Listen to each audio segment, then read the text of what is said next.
निदानपञ्चक रोगी परीक्षा रोगम निदान प्रागरूप लक्षण उपशय आप्तिभिः. रोगी परीक्षा includes निदान प्रागरूप लक्षण उपशय आप्तिभिः. निदान पूर्वरूपाणि रूपाण्य उपशयस्तथा संप्राप्तिश्च इति विज्ञानं रोगाणां पंचधा स्मृता. निदानपंचक include निदानपंचकमध्ये काय येतं? निदान, पूर्वरूप, रूप, उपशय, संप्राप्ती हे 5 घटक येतात, ज्यावरून आपण डिसीज ट्रीट करतो. तर निदानपंचकचे 5 टाईप: निदान, पूर्वरूप, रूप, उपशय, संप्राप्ती. त्यामधील फर्स्ट निदान हे लक्षात घ्या. पूर्ण निदानपंचक खूप मोठा चॅप्टर आहे, त्यामध्ये 5 चॅप्टर इन्क्लूड होतात आणि हे सर्वजण मिळून टोटल 30 मार्क्सला आहे, ज्याचं डिव्हिजन मी नंतर तुम्हाला एंडिंगला सांगेल की पेपर नंबर 1मध्ये कोणकोणते क्वेश्चन यातून येणार आहेत. तर लक्ष देऊन ऐका, याप्रमाणे ऐका की हे 30 मार्कासाठी आहे.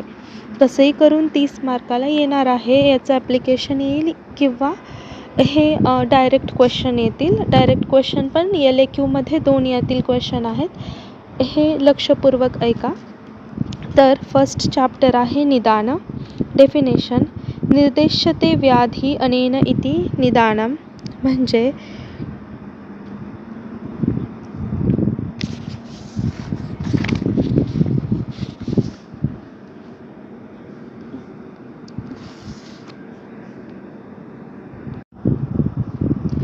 Primary causes of diseases is non as निदान. व्याधी उत्पत्ती हेतू निदान. विच डज द उत्पत्ती, ज्याने उत्पत्ती होते त्याला म्हणायचं निदान.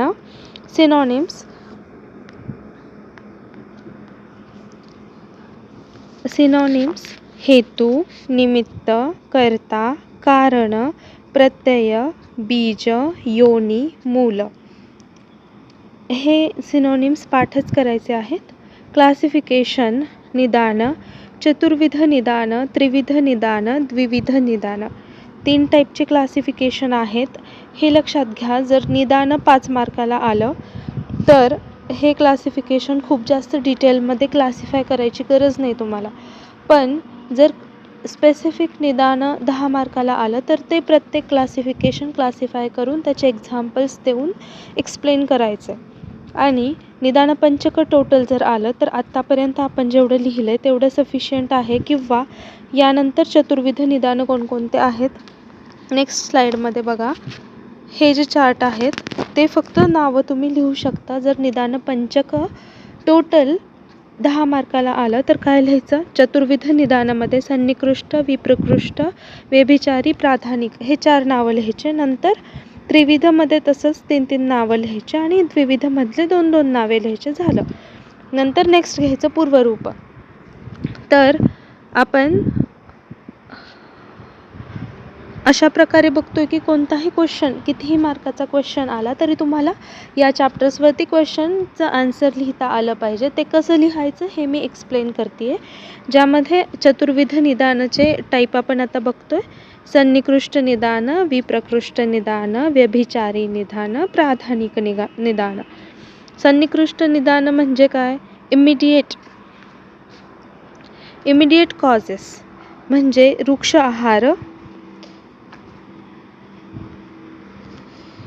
वृक्ष आहार कॉजेस ज्वर.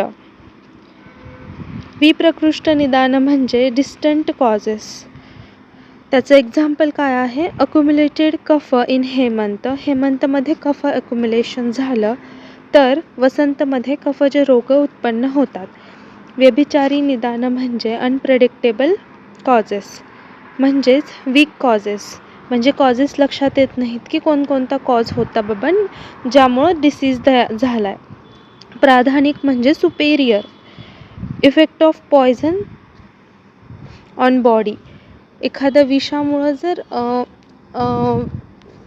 माणूस आजारी पडला असेल म्हणजे विषबाधा झाली असेल त्याला, तर विष हे खूप मोठं कारण आहे त्याच्या मागचं. तर ते कसं आहे, सुपेरियर रिझन म्हणू शकतो आपण त्याला. त्रिविध निदान नेक्स्ट टाईप, ज्यामध्ये 2 टाईप येतात. फर्स्टमध्ये असात्म्य इंद्रिय अर्थसंयोग, प्रज्ञापराध, परिणाम. असात्म्य इंद्रिय अर्थसंयोग, प्रज्ञापराध आणि परिणाम हे तुम्हाला चॅप्टर नंबर 20 जो आपला चरकचा चॅप्टर नंबर 20 आहे त्यामध्ये सुद्धा हे 3 टाईप तुम्हाला येणार आहेत. सेकंड इयरचं बोलते आहे मी आपल्या सिलेबसबद्दल. तर असात्म्य इंद्रिय अर्थसंयोग म्हणजे unwholesome contact of sense organs with their objects. तर याचं एक्सप्लेनेशन म्हणजे याचं तुम्ही चार्ट बनवू शकता एक्सप्लेन करताना, ज्यामध्ये शब्दस्पर्श रूपरसगंध याचं अयोग, अतियोग आणि मिथ्यायोगामध्ये तुम्हाला एक्सप्लेन करायचं आहे. तर एक्झाम्पल म्हणून मी रूपचं एक्झाम्पल देते की अयोग म्हणजे रूप कशासाठी वापरतो आपण, डोळ्यांसाठी. तर त्याचा यूज काय आहे, अयोग काय होईल की अजिबात न बघणे, डोळे बंद करून ठेवणे. अतियोग म्हणजे सूर्याकडे बघत राहणे किंवा मोबाईलचा ब्राईटनेस खूप जास्त वाढवून मोबाईल बघत राहणे. आणि मिथ्यायोग म्हणजे ज्या भीतीदायक गोष्टी आहेत, फ्लेम्स आहेत, त्यांना बघणे. हे अशा प्रकारे 5ही गोष्टींचं लिहायचं आहे. तर नेक्स्ट आहे प्रज्ञापराध म्हणजे इंटेलेक्च्युअल एरर. हा काय आहे, तर इंटेलेक्च्युअल एररमध्ये अयोग, अतियोग, मिथ्यायोग, काय, वाक आणि मनसबद्दल लिहायचं आहे. काय म्हणजे बॉडी, वाक म्हणजे आपले बोलणे आणि मनस म्हणजे माइंड. परिणाम कन्सिक्वेन्स ऑर रिझल्ट. यामध्ये हेमंत, ग्रीष्म आणि वर्षा या 3 ऋतूंमध्ये अयोग, अतियोग आणि मिथ्यायोग लिहायचे. जसं वर्षामध्ये अयोग काय होईल की पाऊसच पडला नाही, अतियोग खूप जास्त पाऊस पडला, प्रकृती झाली पूर्ण. आणि मिथ्यायोग काय होईल की वर्षा ऋतूमध्ये जास्त ऊन पडलं किंवा जास्त थंडी पडली. तर 3 टाईपचे जे निदान आहेत त्यामध्ये अजून एक दिलेलं आहे ते दोष हेतू. फॅक्टर्स इम्बॅलन्सिंग दोषाज म्हणजे मधुर रस दिल्याने कफ वाढतं. व्याधी हेतू factors responsible for manifestation of व्याधी, ज्यामध्ये मृदभक्षण केल्यामुळं पांडुरोग होतो. आणि उभय हेतू म्हणजे दोन्हीही फॅक्टर्स इम्बॅलन्सिंग दोषा आणि रिस्पॉन्सिबल फॉर मॅनिफेस्टेशन ऑफ व्याधी, ज्यामध्ये हत्स्य श्वोष्ट्र गच्छत आणि विदाही अन्नपान केल्यानं वातरक्त आजार होतो. तर द्विविध निदानाचा दुसरा टाईप आहे द्विविध निदान, ज्यामध्ये फर्स्ट सन्निकृष्ट निदान, इमिजिएट कॉज, ज्याचं एक्झाम्पल आहे वातादी दोष. विप्रकृष्ट निदान डिस्टंट कॉज, ज्याचं एक्झाम्पल आहे रक्तपित्त ज्वर. हेच आपण चतुर्विध निदानामधलेच 2 टाईप द्विविध निदानामध्ये सेपरेट दिलेलेत. दुसरे आहेत उत्पादक हेतू आणि व्यंजक हेतू. तर उत्पादक हेतू म्हणजे इनिशिएट डिसीजेस, ते डिसीज उत्पन्न करतात. आणि व्यंजक हेतू म्हणजे स्टिम्युलेट एक्झिस्टिंग डिसीज, जो आधीपासून डिसीज होता त्याला ते स्टिम्युलेट करतात. तर आता इनिशिएट कोणते करतात, त्याचं एक्झाम्पल काय देऊ शकतो आपण, मधुर रस कफज विकार उत्पन्न करतो हेमंत ऋतूमध्ये. आणि सूर्यसंताप, खूप जास्त सूर्यकिरण असताना म्हणजे वसंत ऋतूमध्ये सूर्यकिरण वाढतात तेव्हा जो कफ अक्युमुलेट झालेला असतो हेमंतमध्ये त्याचं एक्सायटेशन होतं. तिसरं आहे बाह्य निदान आणि अभ्यंतर निदान. बाह्य निदान म्हणजे एक्सटर्नल फॅक्टर्स, म्हणजे कॉजेस काय असतात, एक्सटर्नल फॅक्टर्स असतात. तर अभ्यंतरामध्ये कसे असतात, इंटरनल फॅक्टर्स असतात. हे एक्सटर्नल फॅक्टर्स म्हणजेच काय, तर एक्झाम्पल देऊ शकतो व्यायाम, ज्याच्यामुळं वात वाढतं. आणि इंटरनल फॅक्टर्स काय असतात तर दोष, दुष्य म्हणजे दोष आणि धातू. तर चौथा टाईप काय आहे यामध्ये प्राकृत निदान आणि वैकृत निदान. प्राकृत निदान म्हणजे काय तर दोष नॅचरल सीझनमध्ये वाढतात, जिथे वाढले गेले पाहिजे, आणि वैकृत निदानामध्ये दोष त्याच्या नॅचरली ते ज्या सीझनमध्ये वाढायला पाहिजे त्या सीझनमध्ये न वाढता दुसऱ्या सीझनमध्ये वाढतात. तर प्राकृत निदानाचं एक्झाम्पल देऊ शकतो आपण की कफ वसंतमध्ये वाढतो, पित्त शरदमध्ये वाढतो आणि वात प्रावृत ऋतूमध्ये वाढतो. आणि वैकृतचं जर एक्झाम्पल द्यायचं झालं तर हे सोडून काहीही लिहू शकतो आपण की कफ वसंत लिहायचं नाही, कफ शरद किंवा प्रावृत असं लिहायचं. नेक्स्ट फिफ्थ क्लासिफिकेशन आहे अनुबंध निदान आणि अनुबंध निदान. अनुबंध निदान म्हणजे प्रायमरी कॉज आणि अनुबंध निदान म्हणजे सेकंडरी कॉज. तर प्रायमरी कॉजचं एक्झाम्पल आपण प्रायमरी कॉजचं जे एक्झाम्पल म्हणू शकतो किंवा त्याला एक्सप्लेन कसं करायचं तर ते स्वतंत्र असतं आणि व्यक्तलिंग असतं. अनुबंध निदान फॉलो करतं प्रायमरी डिसीजला. सिक्स्थ क्लासिफिकेशन आसन्न निदान, विप्रकृष्ट निदान. आसन्न निदानाचे नंतर 2 टाईप आहेत, आसन्न, अत्यासन्न. आसन्न यूज ऑफ वृक्ष, लघु, शीत आर्टिकल्स. आणि अत्यासन्नमध्ये concurrently occurred diseases because of immediate cause. विप्रकृष्ट निदानमध्ये काय होतं तर रुद्रकोप, ज्यामुळे ज्वर उत्पन्न होतो. 7th क्लासिफिकेशन साधारण निदान आणि असाधारण निदान. साधारण निदान म्हणजे अफेक्ट्स लार्ज पॉप्युलेशन. असाधारण निदानामध्ये एक्सक्लुझिव्ह फॉर इंडिव्हिज्युअल. जे लार्ज पॉप्युलेशनला अफेक्ट करते ते एपिडेमिक असतं, ज्याचं एक्झाम्पल आपल्याला माहिती आहे कोरोना. आणि जे एक्सक्लुझिव्ह फॉर इंडिव्हिज्युअल असतं त्याचं एक्झाम्पल लिहू शकतो की चुकीचा आहार केल्यामुळं ॲग्रिवेशन ऑफ वात झालेलं. Next chapter पूर्वरूप. डेफिनेशन भावी व्याधिबोधकम एव लिंगम पूर्वरूपम, which means Purvarupa is an indicator of the forthcoming specific disease.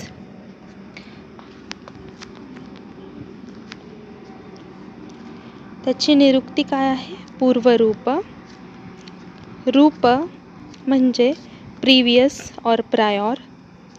पूर्व मीन्स प्रिवियस और प्रायर आणि रूप मीन्स साइन्स और फीचर्स.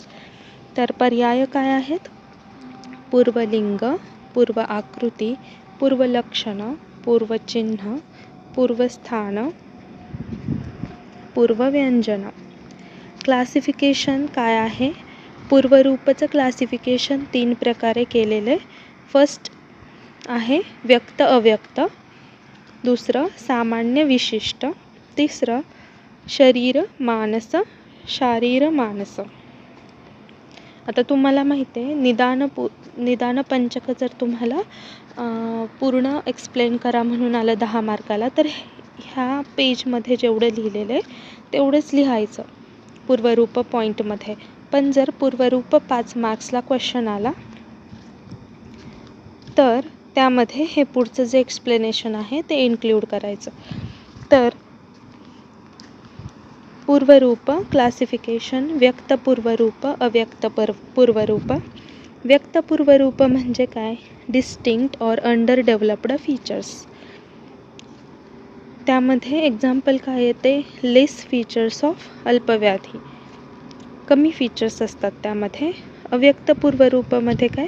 इनडिस्टिंक्ट फीचर्स, दोषदुष्य, इंटरॲक्शन. इनडिस्टिंक्ट फीचर्स असतात आणि दोषदुष्यचं इंटरॅक्शन्स असतं. तर त्यामध्ये एक्झाम्पल असतं की बालप्रद्वेष आणि रोमहर्ष जर झाला तर त्याचं कोणता आजार होतो? ज्वर. पूर्वरूप, सामान्य, विशिष्ट. सामान्य म्हणजे general, doesn't specify involvement of dosha. हे जनरल असतं, याच्यामध्ये कोणत्याही दोषाचा स्पेसिफिक उल्लेख केला गेलेला नाही. ज्यामध्ये जर तुम्हाला पूर्वरूप दिसले, श्रम, अरती, विवर्णत्व, तर आपण अंदाज लावू शकतो की ज्वर आहे आजार. पण ते 8 टाईपचे ज्वर आहेत, त्यातला कोणता आपल्याला माहीत नाही. तर विशिष्टमध्ये काय असतं की स्पेसिफिक असतं आणि स्पेसिफाय दोषा इन्व्हॉल्वमेंट, कोणता दोषा इन्व्हॉल्व आहे ते स्पेसिफाय केलेलं असतं. तर त्यामध्ये जृंभा, अंगमर्द, रद्योवेगी हे जर सिम्पटम्स असतील, तर वातज ज्वर आहे हे आपण कन्क्लूड करू शकतो.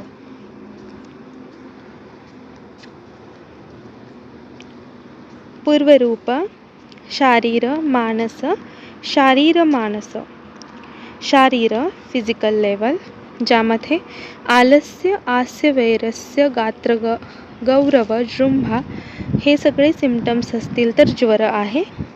आणि मानसमध्ये मेंटल लेवलवर असतं, ज्यामध्ये अरती आणि हितोपदेश व शांती म्हणजे डिस्कम्फर्ट. अरती म्हणजे डिस्कम्फर्ट आणि हितोपदेश शांती म्हणजे की मोठ्यांनी दिलेला सल्ला आपल्याला आवडत नाही, त्यांनी सांगितलेलं आपल्याला ऐकू वाटत नाही असं वाटणं म्हणजे मानस लेवलचं ते पूर्वरूप आहे. तर शारीर, मानस दोन्ही लेवलचं कधी आहे म्हणता येईल आपल्याला? प्रीतीर आम्ल पटुषणे.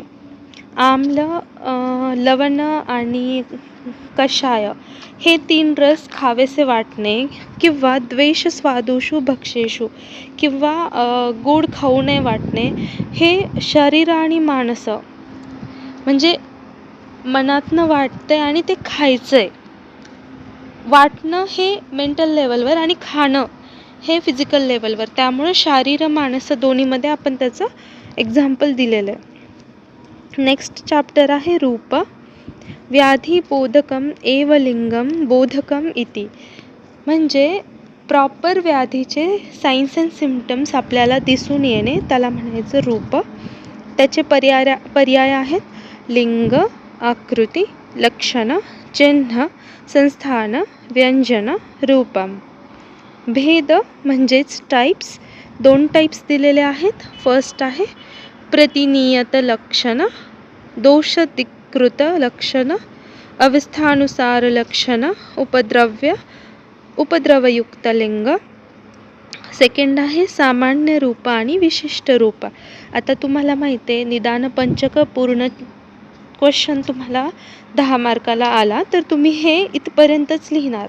पण जर रूप एक्सप्लेन करा आला 5 मार्काला तर इथून पुढचे जे टाईप आहेत ते तुम्हाला लिहायचेत. तर रूप, फर्स्ट क्लासिफिकेशन लिहितोय आपण. प्रतिनियत, दोष विधिकृत, अवस्थानुसार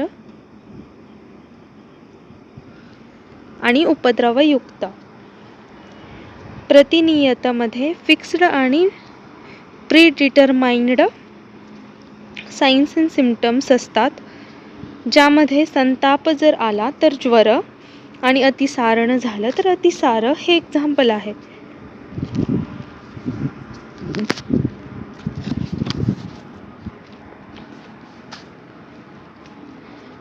दोषधिकृतमध्ये इंडिकेट इन्व्हॉल्व्ड दोषा. तर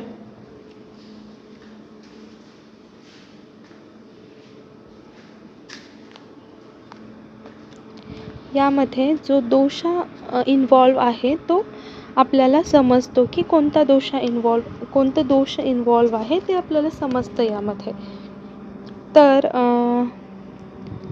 विषम आरंभत आणि विषम विसर्गत अशा टाईपचं जर सायन्स अँड सिम्पटम्स असतील तर ते वातज ज्वर आहे हे लक्षात येतं.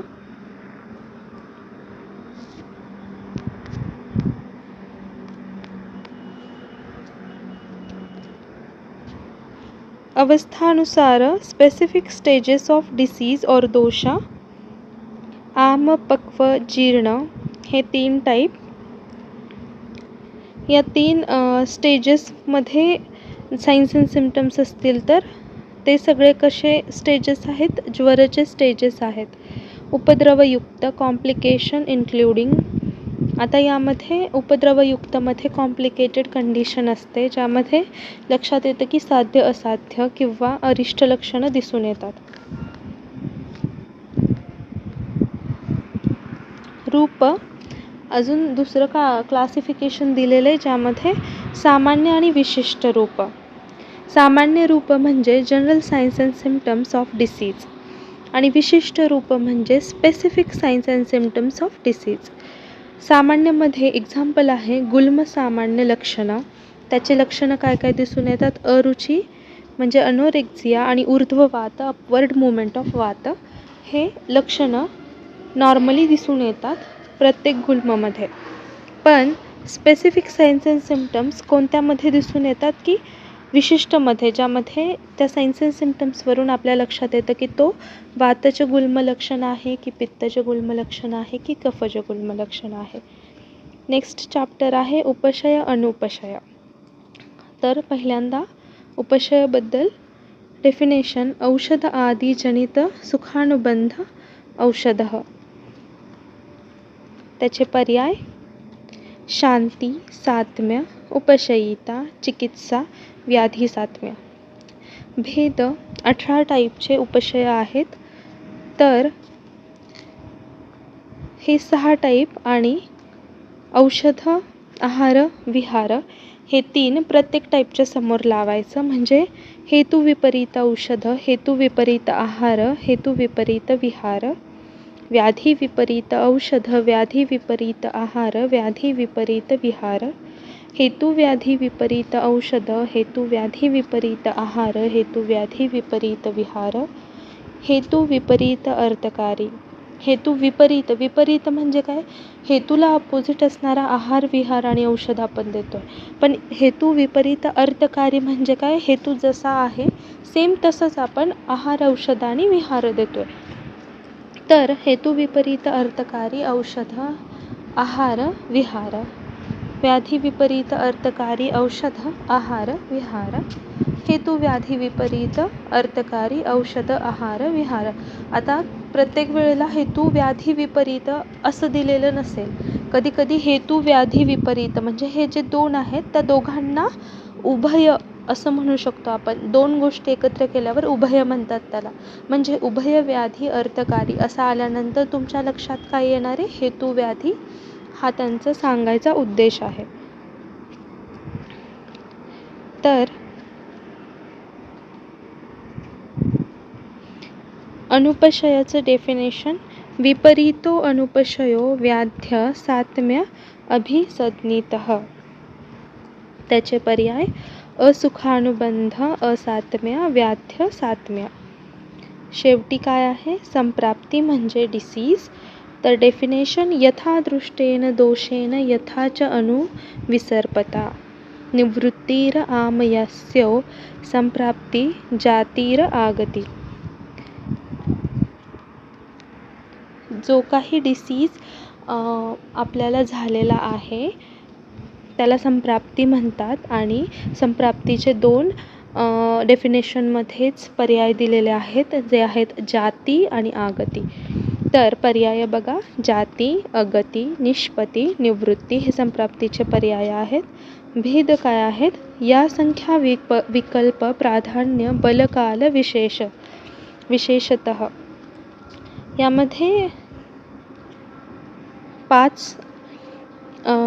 5 टाईप दिलेले आहेत श्लोकमध्ये, पण आपण खाली 6 लिहिलेले आहेत. तर डिफरंट आचार्यनुसार डिफरंट टाईप्स आहेत. तर संप्राप्तीचे टोटल टाईप्स जे सगळ्यांनी मिळून सांगितले ते सगळेच एक्सप्लेन केलेले आहेत. तुम्ही फक्त जेव्हा पूर्ण एक्सप्लेन करायची वेळ येते 10 मार्काला, तेव्हा फक्त नावे लिहिली तरी चालेल टाईप्सची. एक्सप्लेनेशन तुम्ही स्पेसिफिक संप्राप्ती 5 मार्काला एक्सप्लेन करा म्हटल्यावर खालचं लिहा. तर संख्या म्हणजेच classification of disease on the basis of number of its types. तर प्राधान्य म्हणजे on the basis of predominance of dosha. विधी म्हणजे based on types or varieties of disease. विकल्प म्हणजे based on proportional analysis of the qualities of dosha involved. बल म्हणजे based on intensity. आणि काल ज्याचा अर्थ आहे बेस्ड ऑन टाईम ऑफ ॲग्रिवेशन. तर संख्याचं एक्झाम्पल काय आहे? 5 टाईपचे गुल्म. प्राधान्याचं एक्झाम्पल काय आहे? 2 दोष असतील तर त्यातला कोणता जास्त आहे ते सांगण्यासाठी आपण काय वापरतो? तर म्हणजे आणि 3 असतील तर जास्त काय आहे ते सांगण्यासाठी आपण सफिक्स काय लावतो? तम. विधी ज्याचं एक्झाम्पल सांगू शकतो आपण की साध्य, असाध्य, मृदू, दारुण. हे विकल्पचं सांगू शकतो की वातविसिएशन झालं आहे तर ते शीत अंश आहे की लघु अंश आहे की वृक्ष अंश आहे. बलमध्ये आपल्याला समजतं बल किंवा अबल त्या डिसीजचं. आणि कालमध्ये according to season, day, night आणि time of intake of food.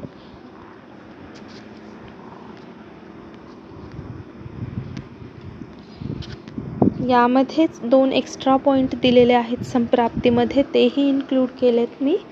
व्याधीजन्य संप्राप्ती आणि व्याधीजन्य संप्राप्ती एकाच लेटरचा फरक आहे, पण ते बघा काय. व्याधीजन्य संप्राप्ती म्हणजे which explains manifested diseases or visible disease state.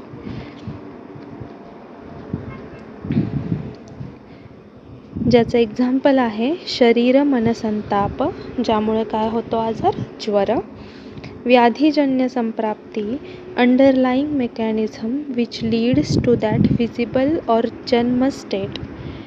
जी वरची स्टेट आहे ती कशामुळं झाली, त्याच्या खाली त्याच्या मागे काय मेकॅनिझम होतं त्याला म्हणायचं जन्य संप्राप्ती, व्याधीजन्य संप्राप्ती. त्याचं एक्झाम्पल आहे डिस्फंक्शन ऑफ आमाशय, त्यामुळं काय झाला? आजार, ज्वर. तर थँक्यू सो मच. तुम्हाला जर या नोट्स पाहिजे असतील तर इंस्टाग्राम हँडल मी टॅग केलेलं आहे किंवा डिस्क्रिप्शनमध्ये दिलेलं असेल, तिथे तुम्ही नोट्स टाईप करून मला सेंड करा. मी तुम्हाला नोट्स पाठवेल आणि या नोट्स वाचल्यानंतर 100% तुमचे 30 मार्क्स कुठेही गेलेले नाहीत. प्रॉपरली